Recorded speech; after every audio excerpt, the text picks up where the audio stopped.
مستحسن ہے۔ ایک شخص کو اللہ نے مال دیا ہو اور وہ نیکی کے راستے پر خرچ کرتا ہو، اور ایک شخص کو اللہ تعالیٰ نے علم و حکمت دی ہو اور وہ اس کے مطابق فیصلے کرے اور اس کی تعلیم دے۔ حضرت ابو ہریرہ رضی اللہ تعالیٰ عنہ سے روایت ہے، نبی اکرم صلی اللہ علیہ وآلہ وسلم نے فرمایا، جو آدمی علم کو تلاش کرنے کے لیے کسی راستے پر چلے، اللہ تعالیٰ اس کے لیے جنت کا راستہ آسان کر دیتا ہے، اور اللہ کے گھروں میں سے کسی گھر میں قوم کتاب اللہ کی تلاوت کرے اور ایک دوسرے کے ساتھ درس کا تکرار کرے، اس پر سکینہ نازل ہوتی ہے، انہیں رحمت ڈھانپ لیتی ہے اور ان کو فرشتے گھیر لیتے ہیں، اور اللہ تعالیٰ ان کا ذکر فرشتوں سے فرماتا ہے۔ حضرت انس رضی اللہ تعالیٰ عنہ سے روایت ہے، حضور نبی پاک صلی اللہ علیہ وآلہ وسلم نے فرمایا، جو شخص علم کی طلب میں نکلے وہ لوٹ کر آنے تک اللہ کے راستے میں ہے۔ جو شخص علم کو طلب کرے وہ اس کے پچھلے گناہوں کا کفارہ ہے۔ ایک دفعہ آپ صلی اللہ علیہ وآلہ وسلم نے فرمایا، مشرق کی طرف سے کچھ لوگ تمہارے پاس علم حاصل کرنے آئیں گے، جب وہ تمہارے پاس آئیں تو ان کے ساتھ خیر خواہی کرنا۔ ایک فقیہ شیطان پر 1000 عابدوں سے زیادہ باری ہے۔ منافق میں 2 خصلتیں جمع نہیں ہو سکتیں، اچھے اخلاق اور دین کا علم۔ تم میں سے افضل وہ ہے جو قرآن مجید کا علم سیکھے اور سکھائے۔ تم اس حال میں صبح کرو کہ تم عالم ہو یا معلم، اس کے علاوہ وہ اور کسی میں خیر نہیں۔ جو شخص احیاء اسلام کے لیے علم کو طلب کر رہا تھا اور اس حالت میں اس کو موت آ گئی، اس کے اور انبیاء علیہم السلام کے درمیان جنت میں صرف ایک درجہ کا فرق ہوگا۔ ابلیس کے نزدیک عالم کی موت 70 عابدوں کی موت سے زیادہ بہتر ہے۔ حکمت کی بات مومن کی گم شدہ میراث ہے، وہ بات جہاں سے بھی ملے مومن اس کا زیادہ حقدار ہے۔ اساسی شریعت، کتاب، سنت، اجماع، قیاس، اجتہاد۔ کتاب اللہ شریعت اسلامیہ کا پہلا بنیادی و اساسی ماخذ و مصدر کتاب قرآن مجید ہے۔ ابن رشد رحمۃ اللہ علیہ لکھتے ہیں، دیگر کتب سماوی کے مقابلے میں قرآن کریم اس عظیم خصوصیات کا حامل ہے کہ یہ بیک وقت کتاب عقائد بھی ہے اور مجموعہ قوانین بھی۔ دوسری کوئی آسمانی کتاب اس وصف میں قرآن کریم کی شریک نہیں ہو سکتی۔ قرآن کریم تدریجی طور پر 22 سال 2 ماہ 22 دن میں نازل ہوا۔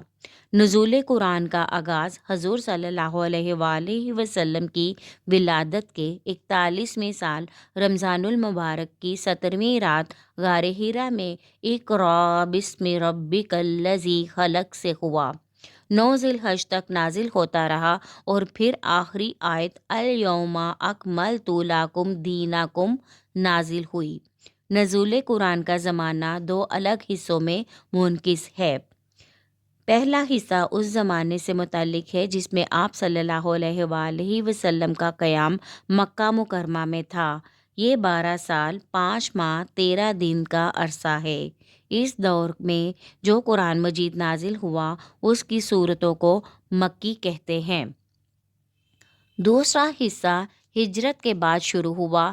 یہ زمانہ 9 سال 9 ماہ 9 دن کا ہے۔ قرآن مجید کی صورتوں کی تعداد 114 ہے، جن میں پہلی سورت فاتحہ اور آخری سورت الناس ہے۔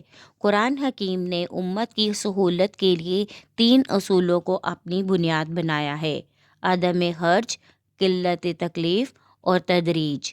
عدم حرج عربی میں حرج کا معنی ہے تنگی، اور عدم حرج کا معنی ہوا تنگی کا دور کرنا، یعنی قرآن کے نزول کا مقصد لوگوں کو بے جا فضول پابندیوں سے آزاد کرنا تھا۔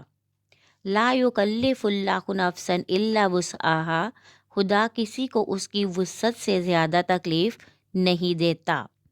یرید اللہ بکم الیسر ولا یرید بکم العسر، اللہ تمہارے ساتھ آسانی کرنا چاہتا ہے، سختی کرنا نہیں چاہتا۔ قلت تکلیف، قلت تکلیف عدم خرچ کا لازمی نتیجہ ہے، کیونکہ تکلیف کی کثرت میں مختلف قسم کی تنگیاں ہیں۔ اللہ نے فرمایا، اے ایمان والو، چیزوں کے متعلق سوال نہ کیا کرو، اگر وہ تم پر ظاہر ہو گئیں تو تم کو نقصان پہنچائیں گی، اور اگر تم نے ان کے متعلق نزول قرآن کے وقت سوال کیا تو وہ تم پر ظاہر ہو جائیں گی۔ خدا نے ان کو معاف کر دیا، اور خدا بخشنے والا بردبار ہے۔ تدریج: رسول اللہ صلی اللہ علیہ وآلہ وسلم مبعوث ہوئے تو اہل عرب میں بہت سی باتیں راسخ ہو چکی تھیں، جن میں سے بعض قائم رکھنے کے قابل تھیں اور بعض مضر تھیں۔ اللہ تعالیٰ نے حکمت سے ان مضر عادتوں کو ختم کیا، اور اس کے لیے جو طریقہ اختیار کیا وہ تدریج کا تھا۔ جیسے حرمت شراب کا حکم یکبارگی کی بجائے تدریجاً نازل ہوا۔ سنت رسول صلی اللہ علیہ وآلہ وسلم۔ سنت کا اطلاق رسول اللہ صلی اللہ علیہ وآلہ وسلم کے ہر اس قول پر ہوتا ہے جو آپ صلی اللہ علیہ وآلہ وسلم نے فرمایا ہو، اور ہر اس فعل پر جو آپ صلی اللہ علیہ وآلہ وسلم نے کیا ہو، اور ہر اس کام پر جس کی آپ صلی اللہ علیہ وآلہ وسلم نے اجازت دی ہو۔ سنت کی یہی 3 قسمیں ہیں: نمبر 1، سنت قولی، سنت فعلی اور سنت تقریری۔ شریعت اسلامیہ کا اولین ماخذ قرآن ہے، لیکن یہ احکام الہی کو اجمالی طور پر پیش کرتا ہے۔ اس اجمال کا تفصیل و تشریح و توضیح ہمیں سنت میں ملتی ہے، جیسا کہ قرآن مجید نے خود فرمایا۔ سورہ نمل میں آتا ہے، اور ہم نے آپ صلی اللہ علیہ وآلہ وسلم پر قرآن اتارا ہے تاکہ آپ صلی اللہ علیہ وآلہ وسلم لوگوں کے لیے اس چیز کو واضح طور پر کھول کر بیان کریں۔ سورہ حشر میں آتا ہے، حدیث اور سنت شارح قرآن ہے، چنانچہ آپ صلی اللہ علیہ وآلہ وسلم نے فرمایا، تم اس طرح نماز پڑھو جیسے مجھے پڑھتے دیکھتے ہو۔ اجماع: کتاب و سنت کے بعد تیسرا ماخذ اجماع ہے۔ اجماع کے لغوی معنی عزم و اتفاق ہے۔ شرعی اصطلاح میں کسی زمانے میں تمام مجتہدین اور علماء کا کسی فیصلے پر متفق ہو جانا اجماع کہلاتا ہے۔ اجماع میں وہ علماء و فقہا حصہ لے سکتے ہیں جن میں مندرجہ ذیل صفات ہیں۔ مجتہد کو اصول و فروع دونوں فقہی شاخوں سے پوری طرح واقف ہونا چاہیے۔ احادیث نبوی سے واقفیت ہو، صحیح کو غیر صحیح اور متواتر و مشہور کو آحاد سے تمیز کر سکتا ہو۔ اس بات کا پورا علم ہو کہ قیاس کے طریقے سے استنباط کرنے کے اصول و قواعد کیا ہیں۔ ملک کے رسم و رواج اور لوگوں کی عادات سے واقف ہو۔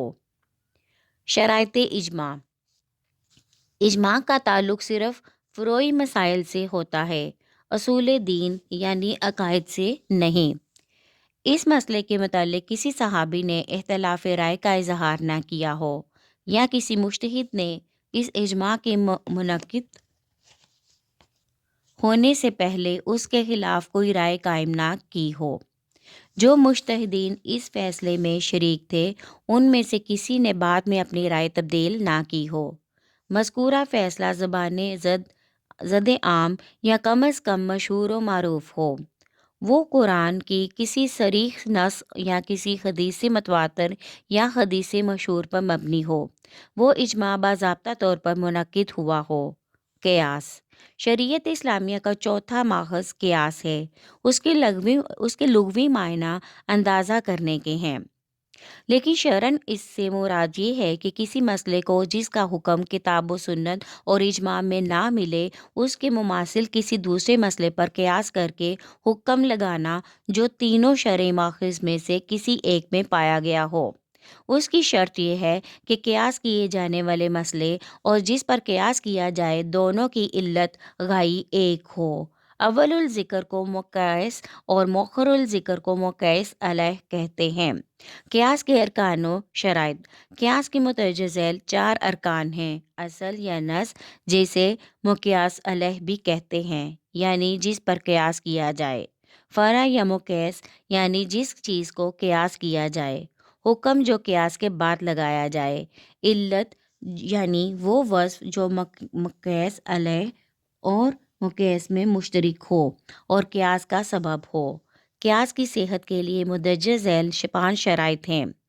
قیاس نص کے مقابلے میں نہ ہو، قیاس سے نص کا حکم نہ بدل جائے، قیاس ایسا نہ ہو جس سے حکم کی علت سمجھ میں نہ آ سکے، حکم کی علت کا دار و مدار امر شرعی پر ہو، امر لغوی پر نہ ہو، فرع کا حکم قرآن و حدیث میں موجود نہ ہو۔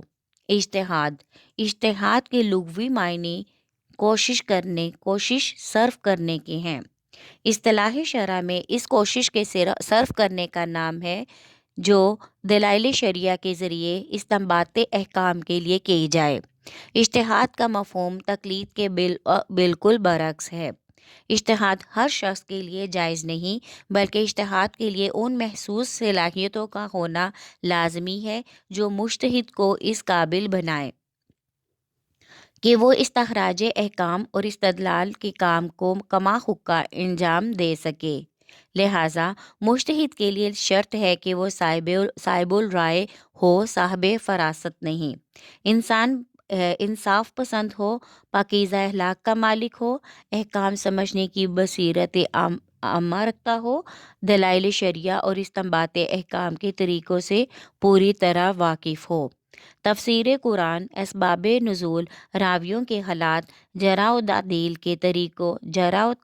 کے طریقوں اور ناسخ و منسوخ کی حقیقت سے پوری طرح باخبر ہو۔ مجتہد کے درجات۔ مجتہد فی الشرع، وہ مجتہد جو کسی خاص مذہب کا بانی ہو، جیسے مذاہب اہل سنت کے 4 ائمہ ابو حنیفہ، مالک، شافعی اور حنبلی رحمۃ اللہ علیہ۔ مجتہد فی المذاہب، جو کسی مذہب کا بانی نہ ہو بلکہ ائمہ اربعہ میں سے کسی ایک کا مقلد ہو، لیکن بہت سے اصولی و فروعی مسائل میں اپنے پیشو رو امام سے اختلاف رکھتا ہو اور اپنے ذاتی اجتہاد سے فروعی مسائل کا استخراج کرتا ہو، جیسے امام ابو یوسف محمد بن حسن شیبانی، امام ظفر رحمۃ اللہ علیہ۔ مجتہد فی المسائل، جو مذاہب کے اصول و مبادی میں نہیں بلکہ بعض فروعی مسائل میں اپنے اجتہاد سے کام لے، جیسے امام طحاوی، امام سرخسی، امام غزالی۔ مجتہد مقید، وہ مجتہد جو آرائے سلف کا پابند ہو اور انہی کے اجتہاد کی پیروی کرتا ہو، لیکن احکام کی حقیقت اور ان کے منشا کو بھی اچھی طرح سمجھتا ہو۔ ایسے مجتہدین کو اصحاب تحریج کہا جاتا ہے۔ اہل علم کے اخروی درجات۔ حضور صلی اللہ علیہ وآلہ وسلم نے فرمایا، زمین پر علماء آسمان پر ستاروں کی مانند ہیں، جن سے سمندر اور خشکی پر ہدایت حاصل کی جاتی ہے۔ جب ستارے چھپ جائیں گے تو قریب ہے کہ ہدایت حاصل کرنے والے بھٹک جائیں۔ عالم کی عابد پر 70 درجے فضیلت ہے اور ہر 2 درجوں میں آسمان و زمین میں جتنا فاصلہ ہے۔ طالب علم کو طلب علم کی حالت میں موت آ جائے تو وہ شہید ہے۔ حضور صلی اللہ علیہ وآلہ وسلم نے فرمایا، یعنی جب تم جنت کی کیاریوں سے گزرو تو کچھ چر لیا کرو۔ صحابہ نے عرض کی، یا رسول اللہ صلی اللہ علیہ وآلہ وسلم، جنت کی کیاریاں کیا ہیں؟ فرمایا، علم کی مجالس۔ حضور صلی اللہ علیہ وآلہ وسلم فرماتے ہیں، قیامت کے روز اللہ تعالیٰ تمام بندوں کو اٹھائے گا، پھر علماء کو الگ کر لے گا، پھر فرمائے گا، اے علماء کی جماعت، میں نے تم میں اپنا علم تم کو عذاب دینے کے لیے نہیں رکھا تھا، جو میں نے تمہیں بخش دیا۔ عالم زمین پر اللہ کا امین ہے۔ قیامت کے روز سب سے پہلے انبیاء علیہم السلام شفاعت کریں گے، پھر علماء، پھر شہداء۔ قیامت کے روز علماء کے لکھنے کی روشنائی کو شہید کے خون کے ساتھ وزن کیا جائے گا تو علماء کی روشنائی وزن شہید کے خون سے زیادہ ہوگی۔ علماء انبیاء علیہم السلام کے وارث ہیں۔ آسمان والے ان سے محبت کرتے ہیں۔ جب وہ فوت ہو جاتے ہیں تو قیامت تک سمندر کی مچھلیاں ان کے لیے استغفار کرتی رہتی ہیں۔ اہل علم کے حقوق۔ حضرت عبادہ بن